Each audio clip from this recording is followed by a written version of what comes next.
olive oil na chuan hei shopping mall ate kan lenga sada chuan kamari house a kan leng luta mini microphone boya kan leya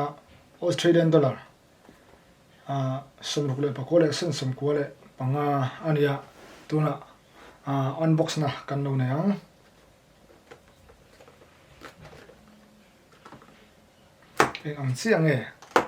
ang chiang e ni te po kan riat chuna ta na that ve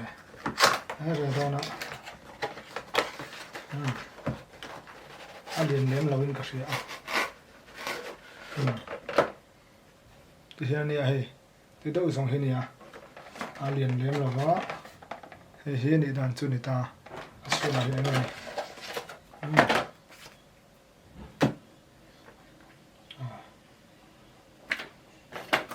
khania kan en chinang alien lem lo khop me he ni dan chu ni do umbar mai enge dang omo wer hi he camera man turania he phone man turani omi ken he phone lam in so vela man turani an ring da ba mo he tiang he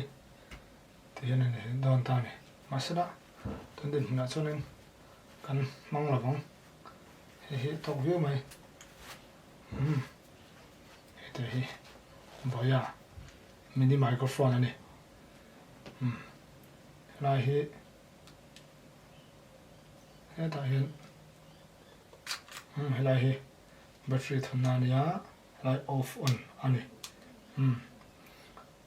khasong khania nge up to the time or the voice there to the time tika